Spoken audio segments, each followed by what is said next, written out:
clocks. I love them. I've got to be careful how I say that on the internet now. The engineering that goes into a mechanical clock is fantastic. So I've had a go at designing one and 3D printing one. It's not my first go. I've done 2 others over the years, and each one's got, you know, progressively better, but they've never been quite right. So I'm hoping on this one, which you can hopefully see here, I'm going to get it all so it runs semi-reliable. I mean, this is 3D printed, so it's never going to be the best bit of clockwork. So all you horologists out there, under 20 teeth it's a pinion, over 20 teeth it's a wheel. Correct me if I'm right or wrong on that.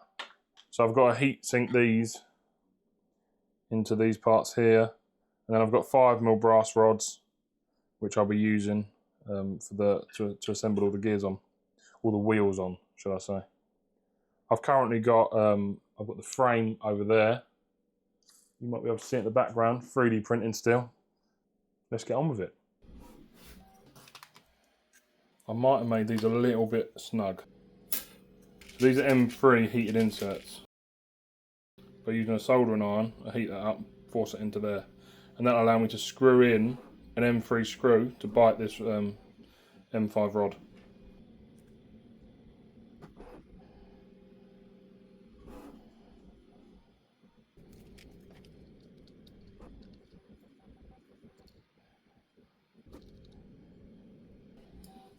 So now that is one, and then in theory, although I'm not keen on how much they stick out. Don't like that.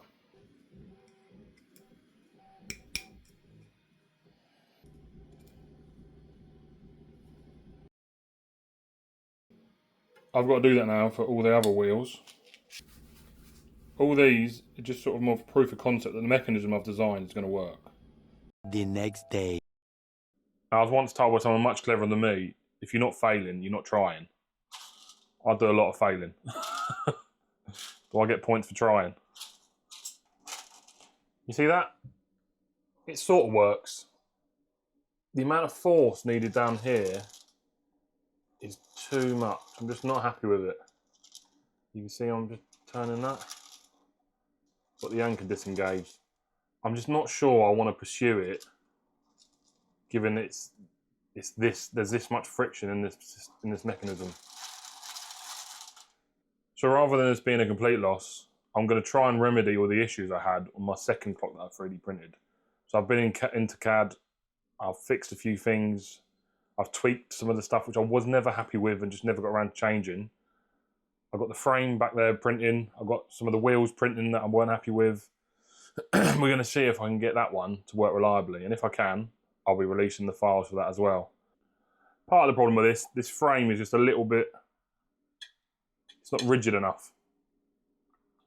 So when you put weight on this wheel here, everything just moves out of place and doesn't quite run as smooth as it should do. So rather than throwing good off the bad, I'm going to knock it on the head, try and remedy the other one. Right, I've got all the shafts in now. You can see they're press fitted Allen key heads like this. So what I do is I cut the thread off the end and then I press them into the back.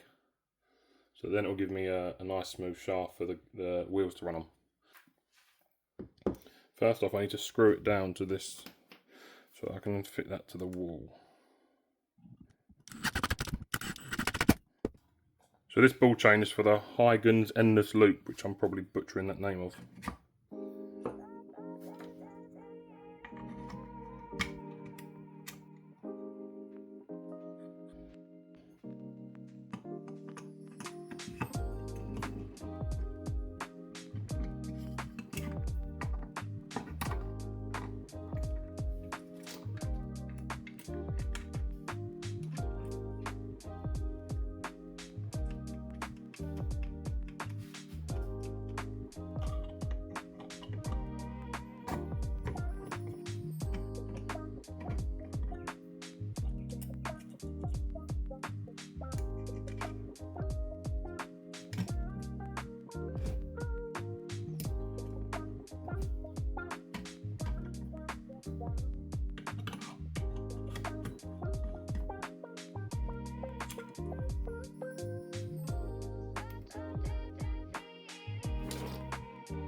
Happy with that?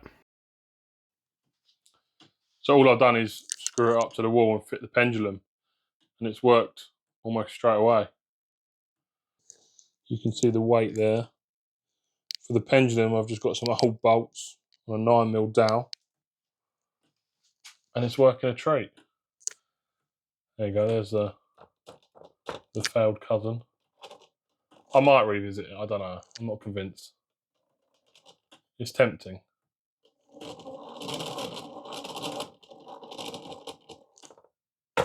We'll see. That was the journey. I didn't think at the start of this 3D print project that this is where I'll be ending up. But overall, I'm pleased with my 2.0 clock. I'll be putting the files up for both of these on Thingiverse, so please help yourself, and don't forget to let me know how you get on. Thanks.